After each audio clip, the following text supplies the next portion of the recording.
Olá a todas e a todos, sejam muito bem-vindos a este que é o nosso e vosso Camacel News, Camacel Atualidade, espaço aqui do nosso canal no YouTube, em que tratamos de vários temas sobre o universo maravilhoso da resolução extrajudicial de litígios. Aqui tratamos fundamentalmente aspectos que se prendem com a resolução extrajudicial, mormente a mediação, conciliação, a arbitragem do board e as práticas colaborativas, mas também não deixamos de olhar porque elas não existiriam e não se concretizariam da melhor maneira sem olharmos para a forma, por modo formal e mais habitual, mais usual de resolução de litígios, que é a via judicial. E existem vários pontos de convergências entre eles, e vocês podem ver isso nos diferentes vídeos que nós aqui temos no nosso canal.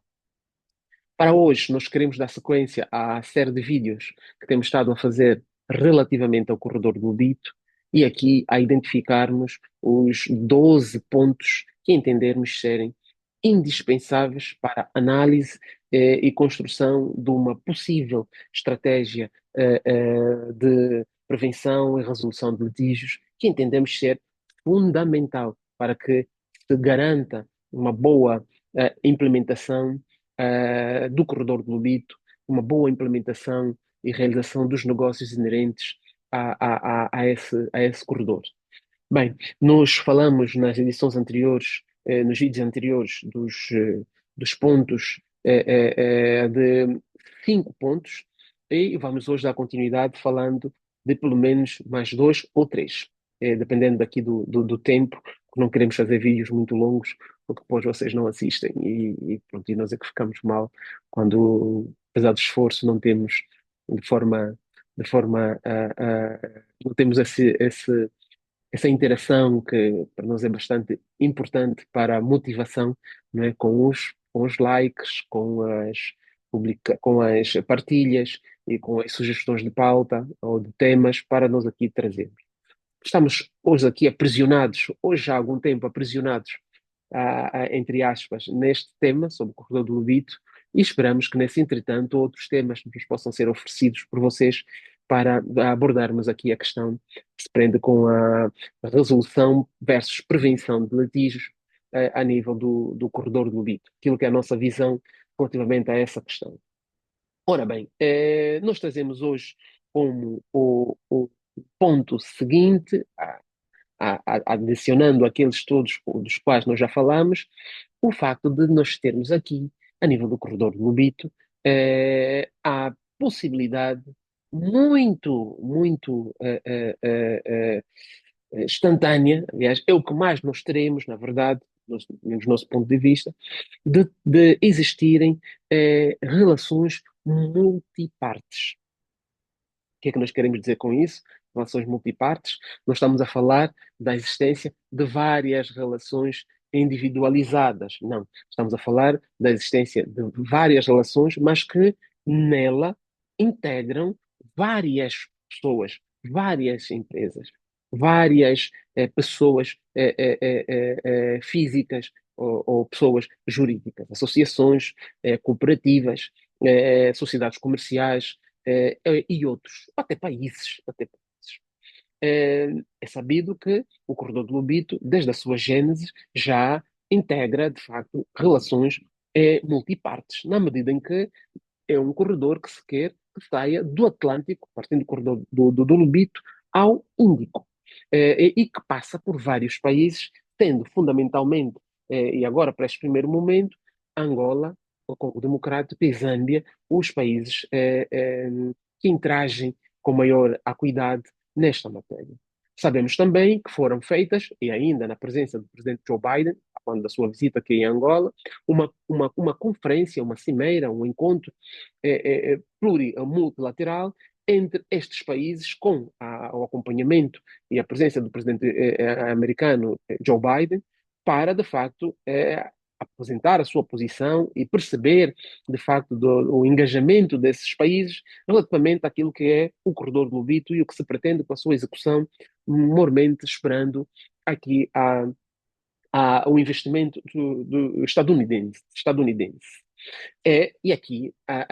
esse último fator engrossa, permita-me a expressão, aqui a questão da existência de multipartes. não só aqueles que são os países ou territórios que vão albergar e aceitar esse investimento, mas também a parte que vai investir, né, neste negócio. Se tem falado e muito se discutiu, e alguns ainda muito céticos sobre que consequências isso poderá ter, do facto de, antes mesmo dos Estados Unidos da América, existir a intervenção da China como um país que investiu também e contratado para diferentes serviços na reestruturação do corredor do Lobito. Claro, tem uma série de interesses do Caminho de Ferro de Benguela, digo, tem uma série de interesses o Estado chinês, a República Chinesa, para com o corredor do Lobito, mormente na extração de minérios, na diversificação da sua economia, olhando para um futuro próximo de energias, de fontes de energias diversificadas, e também da grande evolução tecnológica que nós temos na China. E olhar aqui para esse manancial de países africanos detentores de várias riquezas, de facto, faz com que qualquer país tenha interesses, tendo capacidade financeira para, de investir e procurar, de facto, perdão, ter um retorno desse investimento por via da integração num negócio de multipartes, como é o corredor do Lobito. Então, há interesses diversos. E aqui, mais uma vez, olhamos aqui para a existência de multipartes, de várias partes, de várias pessoas, de várias intervenções no mesmo negócio. Outro sim, não podia deixar de ser aqui a questão que se prende com a questão, não, a situação do consórcio vencedor da gestão do corredor. Como vimos nos nossos apontamentos anteriores, é um consórcio de três empresas, que de facto mostra que no mesmo negócio nós temos uma pluralidade de partes, uma pluralidade de interesses e de posições que, convergentes ou divergentes, mas que temos aqui de facto um número diversificado de indivíduos e de partes que integram numa determinada estrutura de negócio. O mesmo vai suceder, obviamente, com os negócios e as transações que existirem ao longo do corredor do Lito. Se pensarmos que estamos a falar de um corredor que vai permitir um desenvolvimento encadeado de uma série de negócios, estamos aqui a olhar para a possibilidade, por exemplo, de existirem empresas que trabalhem no setor mineiro a nível da extração no Congo e que recebam, por via de uma sucursal, de uma filial ou de uma outra empresa com a qual seja parceira, no mesmo negócio, produtos, matérias-primas, por exemplo, de Angola, e que tenham lojas e estruturas de comercialização na Zâmbia, por exemplo, ou num outro país qualquer. Ou seja, o que é que nós queremos trazer aqui? O que nós queremos trazer é exatamente o facto de o corredor do Lobito ser uma estrutura que permitirá que grupos muito mais consolidados, internacionais e financeiramente muito mais estabilizados, possam, por si só, e de modo individual, estruturar-se e trazerem e fazerem negócios vários aqui em Angola. Mas também grupos menos, menos grandes, permita uma expressão, poderem integrar-se e poderem, no sentido de fomentarem, realizarem outros negócios também de grande dimensão, ou ainda grupos mais pequenos poderem integrar-se para trabalharem em estruturas de negócios muito menos arriscadas, muito menos que demandem menos financiamento, ou trabalharem em colaboração com outras estruturas, por exemplo, no fornecimento de matéria-prima, no fornecimento de força de trabalho ou outra. Não é? Então, entendemos que, de facto, aqui o corredor do Lobito nos oferece um potencial muito grande para relações multipartes, ou seja, para a existência de relações em que intervenham várias pessoas no mesmo negócio, mesma cadeia de negócios, etc. Pelo que as relações multipartes normalmente se tornam, quando não são logo à partida, relações complexas. Porque não estamos a falar de uma relação entre o A e o B. Estamos a falar de uma relação entre o A, o B, o C e o D, ou uma relação ainda entre o A e o B, mas que entre o A e o B existe uma outra estrutura que tem o C, o D, o H, o I, o J, né? E que se colocam aqui uma série de questões e interesses que podem eventualmente trazer-nos aqui discussões acesas, que podem ser dificultadas, por um lado, pela questão da língua, porque as pessoas que integram esses grupos falam línguas diferentes, por questões que se prendem com os interesses, embora estejam numa mesma posição no negócio, como vendedores ou como compradores, têm interesses diferentes, porque um vende apenas a peça A ou a peça B e recebe o Y ou o Z em termos de contrapartida, ou apenas quer dar um apoio técnico à C ou à D, não está muito interessada com o retorno financeiro imediato. Pronto, há uma série de situações que se colocam ao nível dos interesses, nem que se colocam ao nível da nacionalidade, porque podem ser pessoas coletivas de direito não angolano, de direito português, de direito chinês, de direito inglês, mas que estejam cá a trabalhar, não é? E que se colocam, poderão colocar situações da lei aplicável por haver uma convergência de uma série de contratos,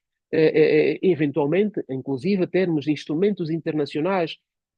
regulatórios ou reguladores dessa mesma relação entre esses países ou internacionais desses países por conta do investimento que fazem num Estado estrangeiro,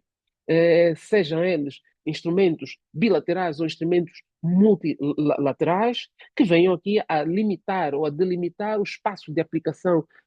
ou aplicação da lei ou da autoridade de determinado Estado, não é? E também regras próprias desses negócios que, dada a complexidade que têm, pela sua natureza, exijam de facto que se tenha em consideração uma série de instrumentos que regulam o modo de aplicação desses mesmos negócios. Pronto. Então entendemos que, paralelamente ao facto de poderem ser multipartes, existirem aí uma série de fatores que também concorrem, todos esses que nós já vimos, e aqui acabamos, em suma, de os apontar, para, de facto, aditando o caráter multipartes desses negócios, poderem criar um nível de dificuldade maior na altura da sua regulação, na altura da sua execução e também, como não podia deixar de ser, na altura da resolução de eventuais conflitos que possam resultar e chamando aqui a atenção da necessidade de olhar tipo o capítulo preventivo a nível da resolução desses litígios, uma vez tratando-se de partes diferentes, nacionalidades diferentes e interesses também, de facto, um olhar atento no momento em que o conflito está a nascer é muito melhor do que atacar o litígio já numa fase progressiva, muito mais aturada, muito mais madura e, consequentemente, muito mais difícil. Então, entendemos aqui que o caráter multipartes das relações comerciais e não só, seja também um ponto a terem atenção na definição da estratégia de mitigação e de resolução dos diferentes conflitos a nível do corredor do Lito. O outro ponto, no caso aqui seria o sétimo, é, tem que ver com a plurilocalização dos objetivos, até muitas vezes das empresas que intervêm nesses negócios. Dito de outro modo e tentando desmistificar. Para além de nós podermos ter aqui multipartes nos negócios, também podemos ter uma localização diferente desses mesmos negócios quanto à sua concretização. Podemos ter aqui uma localização diferente desses mesmos negócios, dizia eu, quanto à sua a localização, como podemos ter aqui uma localização diferenciada das partes quanto à sua sede. E sabemos a importância que tem a sede das empresas, a sede, o local de nacionalidade e de estabilização das partes. Entenda-se aqui, estabilização, falando dos estabelecimentos comerciais, da localização do seu estabelecimento, da sua sede, da sua, da sua representação, se quisermos, para a resolução dos conflitos. O facto de serem plurilocalizados pode ser visto em duas medidas, ou pelo menos em duas medidas, não se restringindo a elas, obviamente. Por um lado, o local da sede dessas mesmas empresas, que pode ser uma empresa americana com sede nos Estados Unidos da América e não tendo representação em Angola, a interagir ou a intervir num processo de exportação, de exploração ou na prestação de um determinado serviço a empresas que trabalham a nível do corredor do Lubito, eh, como também poderá ocorrer essa plurilocalização no facto das operações a nível do corredor se estenderem de um determinado estado para o outro. Nós estamos a falar aqui de uma distância enorme que sai do Atlântico, a partir do Lubito, ao Índico, e que passa por vários países, não é? E aqui se colocará a questão de saber em que momento se poderá aplicar a lei e a soberania angolana, em que momento se poderá aplicar a lei ou a soberania congolesa, em que momento se poderá aplicar a lei ou a soberania zambiana, e assim sucessivamente em todos os estados em que um mesmo processo de importação ou de exportação de um determinado produto ou de realização de um determinado serviço que em cadeia se coloca se pode colocar ou se pode apresentar em diferentes países, considerando a sua execução continuada e o facto de o corredor do Lobito, aqui me refiro especificamente ao, a malha ferroviária ser uma malha que sai de um determinado país para outro. Quem fala da malha ferroviária pode falar também de um determinado produto que é exportado para determinado país, mas que tem esse trânsito em diferentes países e que poder aqui estar, por exemplo, sujeito a taxas aduaneiras ou multas, eventualmente, neste ou naquele Estado, na medida em que taxam, regulam de modo diferenciado determinadas matérias. O que exigirá aqui, nomeadamente, um exercício regulatório, no sentido de uniformizar determinadas matérias, dentre elas as matérias aduaneiras. Ou seja, entendemos aqui que a plurilocalização é um elemento que tem que ser tido em várias notas, em várias considerações, no âmbito do corredor do Lubito e das incidências que possam ter em termos de efeitos a relação comercial a nível do corredor do Lubito, sejam consideradas, quer na relação material, quer na relação adjetiva ou processual, na medida em que a sede ou a localização das coisas, não é, são fundamentais para determinarmos que lei aplicar, não é, a lei do país em que os imóveis ou as coisas ou o bem se encontra, a lei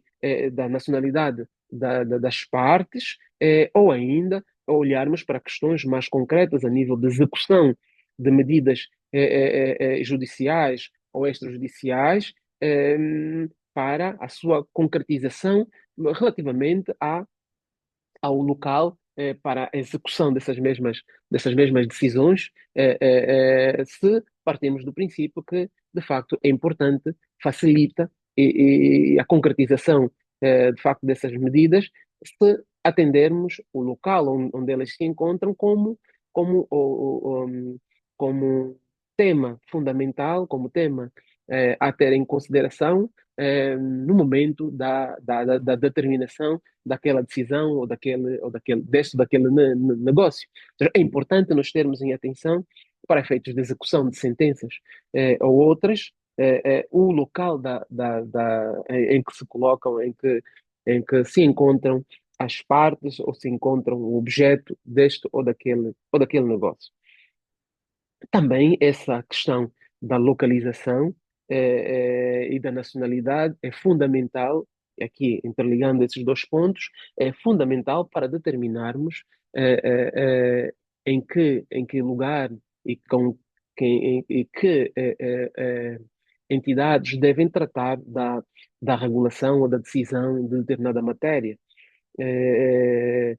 Olha aqui, e lembro-me agora da questão que se prende com a sede dos órgãos que resolvem, que determinam ao fim último, ou a decisão final, se quisermos, sobre determinados litígios, a importância que tem, estratégica que tem, não só para a consumação, para a realização desses negócios, mas também para o fomento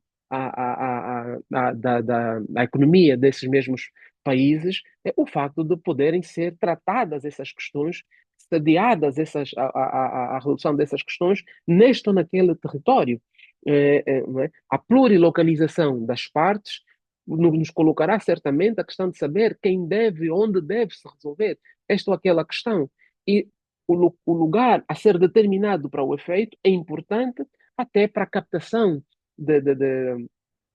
divisas, para a captação de turismo, para a captação de outras mais-valias que decorrerão do facto de este ou aquele território sediar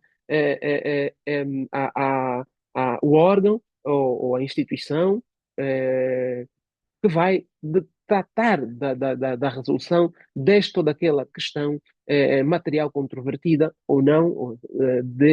que se coloca em sede de um determinado negócio. Então, nesta perspectiva, entendemos que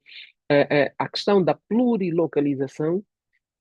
das partes, do objeto de determinados negócios, da execução de determinado negócio, serviço ou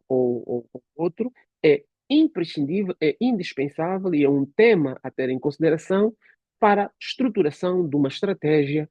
em matéria de resolução de litígios e também sobre matéria de prevenção de litígios, devendo as partes ter o âmbito de previsibilidade maior a nível da construção dos seus instrumentos regulatórios, no caso dos contratos e outros, para que de facto se tenha em atenção o facto de haver esse dinamismo, essa, essa, esse estreitar, se quisermos, de fronteiras entre, sejam territoriais, sejam regulatórias a nível da aplicação de leis, sejam de localização física das partes, para que de facto sejam tidos em atenção esses pontos, no sentido de permitir que de facto se estruture, se identifique as melhores formas de resolver esses ou possíveis litígios que possam resultar da execução das relações comerciais a nível do corredor de produto. Então, nós para hoje ficamos também por aqui e para as próximas edições ou os próximos vídeos, vamos então falar dos outros temas, dos outros tópicos para concluirmos com os 5 tópicos que estão em falta, sobre aquelas que são então as notas que entendemos importantes, os temas que entendemos importantes, sem excluir outros, para a identificação, para a estruturação de um plano, de um programa, de uma visão estratégica sobre a resolução de conflitos, não só a nível do corredor do Lobito, mas aqui particularizando, mas também olhando para todo o sistema judiciário angolano e a administração de justiça em Angola. É este o nosso propósito, contribuir nessa perspectiva e esperamos que, de facto, estes vídeos estejam a servir de alguma forma para inspirar, ou pelo menos para levar à reflexão de alguns destes pontos e permitir uma estruturação de um desenho muito mais acabado e muito mais adequado, tendo em conta as diferentes nuances que se levantam a nível do corredor do Lobito e da resolução de conflitos, sempre visando a melhor, mais adequada, mais harmoniosa implementação e aplicação de todos os investimentos e a realização dos interesses, propósitos e objetivos de todos os players que neste âmbito intervêm. Né? A nossa intenção é exatamente esta: olhar para diferentes pontos, tocar em diferentes feridas, olhar e identificar pontos de divergências ou neofrágicos para, de facto, encontrar a partir daí as soluções, não é? E se entenderem que de facto essa nossa contribuição de alguma coisa serve, estaremos aqui para sobre esses pontos voltar a falar, daí a necessidade dos comentários e da partilha dessa informação para que possa chegar a mais pessoas e assim criarmos então uma plataforma de discussão a esse respeito. Muito obrigado, já não me estendo mais, porque o tempo já urge. Muito obrigado e voltamos a ver em breve no próximo vídeo. Goodbye.